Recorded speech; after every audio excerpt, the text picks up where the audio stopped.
D'abord, dire toute ma joie d'être à Yaoundé, au Cameroun. Je découvre le Cameroun et je n'ai pas regretté d'être venu. D'abord, j'ai beaucoup aimé votre pays, c'est un très beau pays. Et la chaleur, l'accueil, depuis qu'on est arrivé, on a été accueillis par nos collègues à l'aéroport. Et depuis lors, on va dire, on ne s'est pas senti à l'étranger, comme si on était chez nous. On n'a pas l'impression d'avoir voyagé. Et ça, c'est très important pour nous en tant qu'Africains d'abord. Quand on sent cette chaleur humaine, l'accueil a été parfait, l'organisation a été parfaite.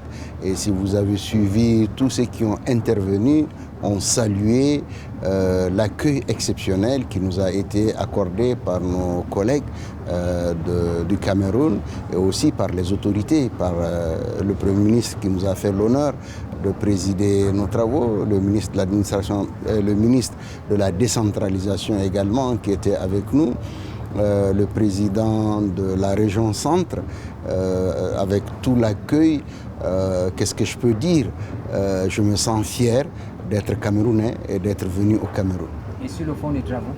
Alors, sur le fond des travaux, nous avons une association dynamique et qui continue à grandir. Les régions camerounaises viennent d'adhérer et nous allons nous battre à ce que toutes les régions francophones adhèrent à cette association. Et notre objectif justement, c'est faire en sorte que les régions, la voix des régions porte. Vous savez, les élus régionaux, les élus locaux de façon générale, les gens ne savent pas beaucoup les efforts qu'ils font parce qu'ils sont le plus proches des populations. C'est eux qui sentent les problèmes des populations. Quand un jeune n'a pas d'emploi, il court chez qui? Chez le maire, chez le président du conseil régional. Quand il y a des difficultés, quand il n'y a pas de route, qu'est-ce qu'on voit? D'abord, c'est le président du conseil régional, c'est le maire. Donc aujourd'hui, au niveau de l'association internationale des régions francophones, notre objectif est de faire en sorte que les voix des régions portent et que nous puissions mobiliser les ressources au profit de nos populations.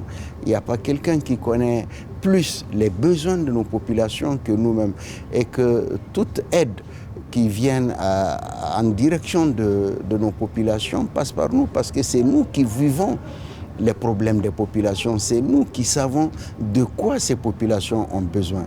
Donc aujourd'hui, notre objectif c'est de faire en sorte que nos régions aient des ressources humaines compétentes et des ressources financières pour faire face aux défis de l'emploi des jeunes, l'agriculture, l'environnement, les changements climatiques.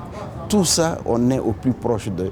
Donc, il faut qu'on fasse en sorte que nous ayons les ressources humaines compétentes pour faire face à ça, pour faire la planification, pour faire la mise en œuvre et aussi les ressources financières qui vont avec. Les États nous ont transféré des compétences et ces compétences ont besoin de ressources pour être mises en œuvre. Donc il faut que de façon générale, toutes les régions se mettent ensemble pour plaider, pour faire un lobby auprès de nos États pour que les régions aient les ressources nécessaires pour faire face aux défis et pour que nos populations puissent être développées, puissent avoir un toit, puissent avoir une route normale, puissent ne pas être obligés d'utiliser des moyens de transport qui ne sont pas adéquats. La sécurité, la santé de nos populations, c'est notre priorité.